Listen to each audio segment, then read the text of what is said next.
अध्यक्ष महोदय, supplementary demands for grants के जरिए मैं फाइनेंस मिनिस्टर से यह अनुरोध करना चाहूँगा कि आप जितना पैसा चाहे आप ले लीजिएगा, लेकिन इस देश के मेडिकल इंफ्रास्ट्रक्चर को चकाचौंध कर दीजिएगा, क्योंकि कहीं ना कहीं आप भी ये मानते हैं और हमें तो पूरा यकीन है कि कोरोना के दौर के अंदर, कोविड के इस दौर के अंदर हर इंसान जो मरा है वो सिर्फ कोविड से मरा है या कोरोना से मरा है ऐसा नहीं है, बल्कि हमारी कमियों की वजह से भी मरा है। ये एक हकीकत है और हम सबको इसे कबूल करना चाहिए। हमने बहुत सारी स्कीम से शुरू की। 2018 के अंदर जब आयुष्मान भारत निर्माण स्कीम की घोषणा की गई तो हमें ऐसा लगा कि अब इस देश के अंदर कोई भी इलाज से महरूम नहीं रहेगा। लेकिन कोरोना 1 और कोरोना 2 के दौरान कितने लोगों को इन स्कीम्स का फायदा मिला। एक उदाहरण के तौर के ऊपर अगर कोरोना 2 के अंदर अगर हम कुछ राज्यों के आंकड़े आपको बताएं तो आप भी चौंक जाएंगे। मध्य प्रदेश के अंदर इस स्कीम के जरिए महज 8.15% लोगों को इस स्कीम का फायदा मिला। उत्तर प्रदेश जो आपका बहुत लाड़ का राज्य है, वहां पर एक आरटीआई के जरिए में पता चला है कि इस स्कीम का फायदा महज 875 लोगों को दिया गया है, जो सबसे पॉपुलेटेड राज्य है। हम झूठ कह रहे हैं कि सब कुछ अच्छा हुआ है, हकीकत में जमीनी स्तर के ऊपर बहुत कुछ करने की जरूरत है। अध्यक्ष महोदय, आज जो minister of state for finance doctor Bhagwat Karad साहब मेरे सामने बैठे हुए हैं, वो मेरे ही चुनावी क्षेत्र से आते हैं और वो एक खुद डॉक्टर है और उन्हें मालूम है कि मेरे चुनावी क्षेत्र के अंदर, उनके चुनावी क्षेत्र के अंदर मेडिकल की क्या अवस्था है।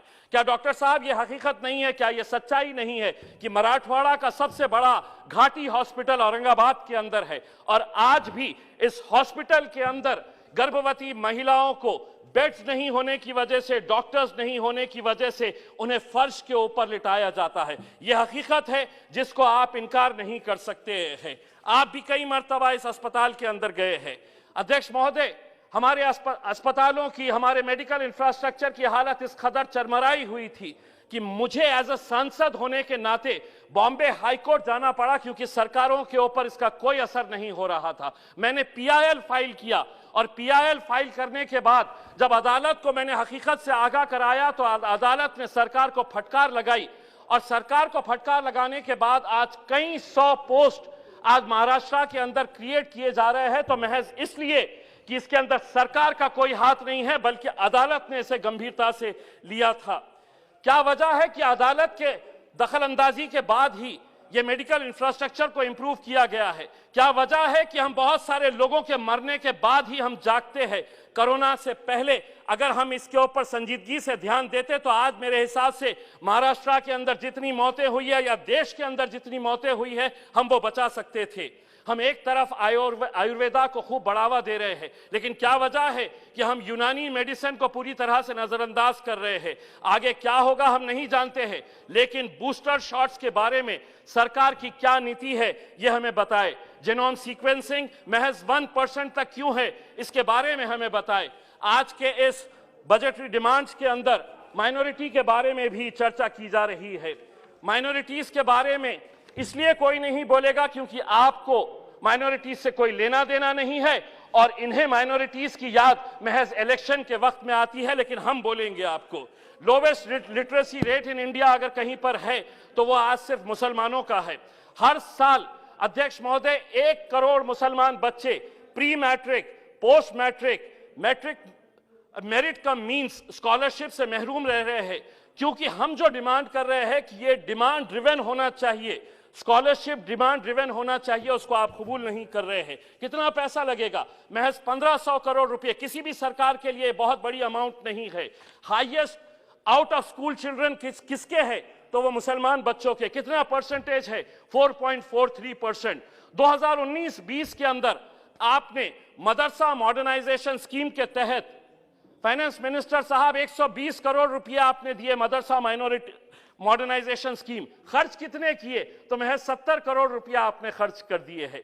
आज भी इस देश के अंदर मदरसा मॉडर्नाइजेशन स्कीम के टीचर्स जो मैथ्स पढ़ा रहे हैं, अध्यक्ष महोदय 1 मिनट 2 मिनट, जो मॉडर्नाइजेशन के नाम के ऊपर जो टीचर्स पढ़ा रहे हैं उन्हें ऑनरेरियम नहीं दिया जा रहा है। और उत्तर प्रदेश के अंदर पिछले 4 सालों से 1 रुपया भी इस स्कीम के तहत दिया नहीं गया है।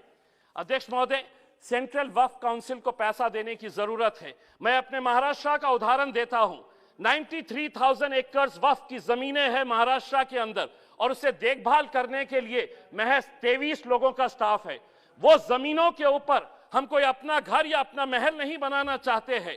हम चाहते हैं कि उन जमीनों के ऊपर हम स्कूल्स बनाए, कॉलेजेस बनाए।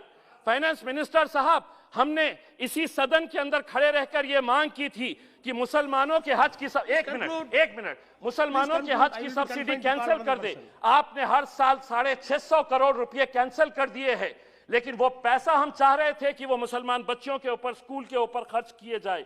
अध्यक्ष महोदय, जाते जाते बस इतना कहना चाहूंगा, कुछ देर पहले भारतीय जनता पार्टी की हमारी एक सदस्य ये कह रही थी कि नरेंद्र मोदी जी एक रेलवे स्टेशन के ऊपर सफाई कितनी है ये देखने के लिए गए थे। मैं वजीर आजम से ये दरखास्त करना चाहूंगा कि किसी दिन रात में बगैर सिक्योरिटी के एक आम आदमी की हैसियत से किसी बड़े सरकारी अस्पताल के अंदर जाइए, आपको सच क्या है और झूठ क्या है इसका पूरा पर्दाफाश हो जाएगा। इसका बहुत बहुत शुक्रिया।